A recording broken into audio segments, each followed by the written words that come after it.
I thank all of our audience members for the submission of the wonderful questions this evening. And I would now like to allow our candidates to move forward with their closing statements. Each candidate will be permitted 2 minutes for their closing statements. And based on the drawing earlier this evening, Chris Coleman, if you'd be the first to address your closing statements. Well, again, I want to thank the league, and I want to thank Eva for her participation in the debate tonight. The only thing that we were missing was I wish I would have had a little foot heater here, because it is freezing up here. I'm dying. You know, I spent a lot of time talking about some of the big things, the things that you see in the paper, the 500 jobs that we saved at Rock 10, the movement that we have on light rail line, the flood wall down at Holman Field, Crave, Microsoft, all those things. We spend a lot of time talking about those because in some ways that's what people know about and that's what they want to hear. But the job of mayor over the last 4 years has really been kind of surprising to me in some ways.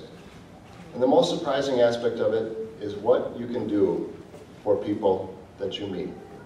What you can do for an individual who just needs some assistance in a little direction to figure out how they can avoid a foreclosure. What you can do when you go to a high school to proclaim a day for a young girl struggling with cancer. What you can do to a young boy or for a young boy where he's at a crossroads in his life. The best example of that was a couple of years ago. I was coming out of my office, and as I was walking through the entranceway, there was a young man standing with his father. And that young man had been told to go home that day from school because he had gotten in a fight. And his dad took him around to different places in the city where kids were hanging out and they were up to no good. And then he brought him down to the mayor's office.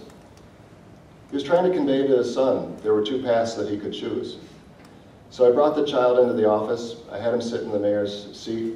I had him start talking about what it would be like to be mayor. And at the end of that visit, that child walked away, clearly understanding that he had a better option than the one that he had been choosing. You can have a tremendous impact as mayor of the city of St. Paul. I think that I have. But sometimes it's the impact that you don't see that's the most important. I've been proud to be mayor of this city. I ask for your support. Thank you. Eva Ng, your closing remarks. Thanks to the league for putting this nice forum together. I really appreciate it. It's very well run. And thank you, Mayor Coleman, for coming. I appreciate you for humoring me on at least one of the 70 days, right?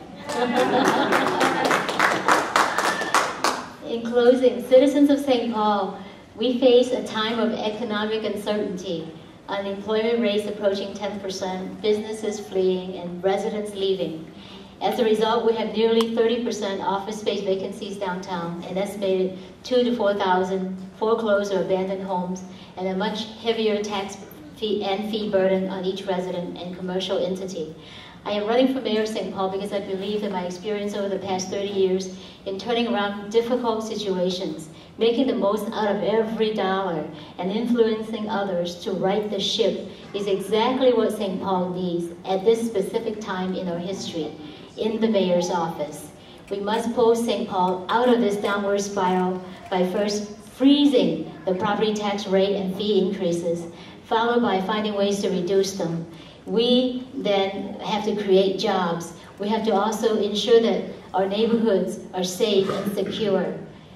You are dealing with an incumbent who has already mentally checked out of the mayor's office since March of 2009 and has been running for governor or lieutenant governor on your payroll. There's a lot of work waiting to be done for the people, and we need a full-time mayor. Someone like me who has no other agenda than to serve the people of St. Paul with all my heart, all my might, and all that I am. On November 3rd, I ask for your support and your vote. My website is evaformayor.com. Thanks so much for coming. I appreciate you.